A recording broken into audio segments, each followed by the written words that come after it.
भुकेनं झालेली फरफट मला बघवत नाही. माझ्या पावलाच्या आवाजाने माझी लाडकी जनावर उभा राहून आबरायला लागायची. का तर आपल्या धन्यानं आज तरी हिरवा चारा आणला असेल म्हणून. पण मला रिकामा बघताच ती मुख्य जनावर गपगुमान बसायची.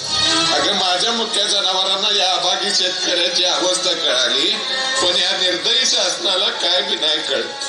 सगळं वज तुझ्या कांद्यावर टाकून जाताना लय वगाळ वाटतंय. माझ्या पोराला सांग, साध्यातला साधा शिपाई हो, पण शेतकरी नव्हे. कारण साध्या शिपायांनी जरी संप केला तरी त्याचा पगार हजारानं वाढतोय. ही सरकारी हलकट अधिकारी आज त्याला किंवा टेबला खालून पैक मिळवत येते आणि आम्ही आमच्या कष्टाचं गावाचं पैको मागतोय तरी आम्हाला ते नाही मिळत. माझ्या म्हाताऱ्याला सांभाळ, रागीट आहे ती पण लय माया लावतात. माझ्या जनावरांना रुसायला नको लावूस, माझ्या जनावरांना कसायला ऐकू नकोस. लय झालं तर रानावनात सोडून दे, पण आपलं धन कसायाच्या हातात देऊ नकोस. आणि माझ्या लाडक्या पोरीला सांभाळ, तिला माझा एक गोड मुका दे. पोरीला लय काम लावू नकोस. माझे बयेस 7 जन्माचं पेर घेतलं होतं, पण अर्ध्यात सोडून जातोय. मला माफ कर.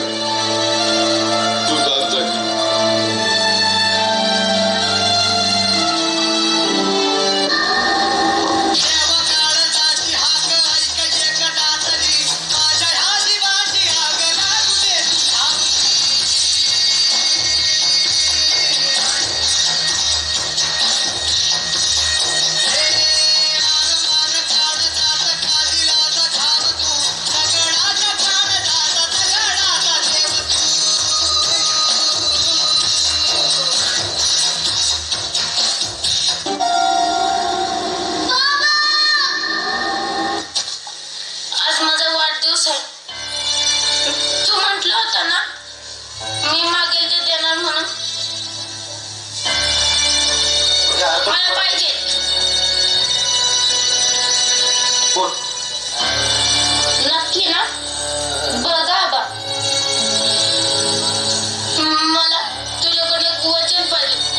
किती बी काय बी झालं, कसली बी परिस्थिती असली तरी बी तू वंगाड मनात आणायचं नाही. त्या सूर्याच्या बासारखं झाडाला टाकून जीव द्यायचं नाही. मी तुला कधी बी काय मागणार नाही. हे चिमणी मी तुला काय मागणार नाही. आम्हासनी फक्त तू पाहिजे. आम्ही सगळं तुझ्या सोबत आहोत. तू आम्हाला सोडून नाही द्यायचं. तुला माझी शपथ आहे, आम्हाला सोडून नाही द्यायचं. काळजी करू नको. मी असे काय विचारलं.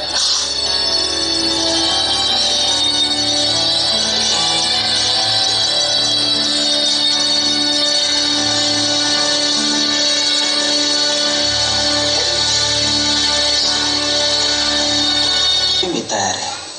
तुम्हीच आम्हाला सांगा आम्ही जगायचं का नाही ते. सरकार शेपूट हलवून हलवून म्हैस जमती, पण पाठीवरचा कावळा उडत नाही. तसा आत्महत्येचा विचार आमची पाठ सोडित नाही. कोरड्या बळावानी कपाळ असणाऱ्या बायका, बिनबापाची लेकरं असल्यासारखी माळावर फिरणारी जनावर.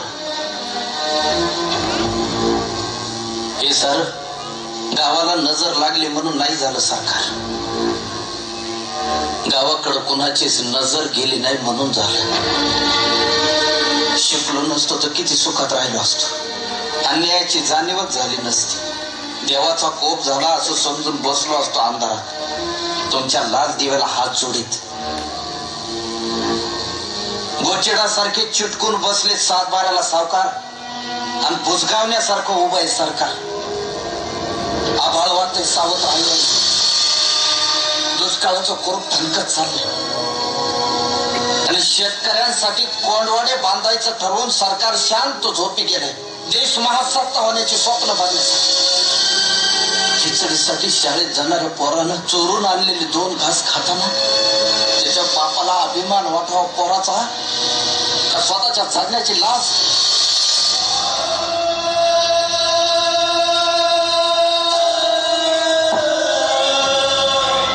अजून अंत पाहू नका सरकार. शेताचा मसलवाटा झालेला आहे. ज्या दिवशी शेतमालाला भाव मिळत नाही म्हणून उभा पीक जाळतो आम्ही, त्या दिवशी तुमच्या नावानं सुतकच पाळतो आम्ही.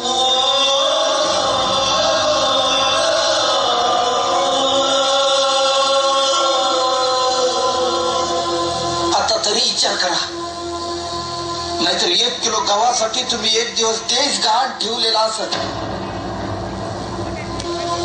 आत्महत्या आणि हिंसा हे कुठल्याही प्रश्नाचं उत्तर नाही. समाज व प्रस्थापितांनी आणि प्रामुख्याने शासनानं शेतकऱ्यांचं दुःख समजून घ्यावं व माणूस म्हणून त्यांचं जगणं मान्य करावं ही माफक अपेक्षा.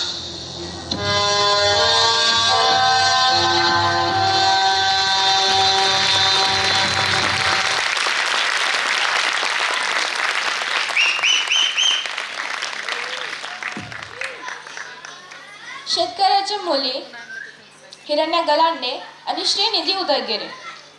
शेतकरीचा मुलगा अमित मंगारमणे. शेतकऱ्याची बायको तनुजा चव्हाण. शेतकऱ्याचे मित्र रोहन चव्हाण आणि शुभम करवा. सावकार पृथ्वी जाधव.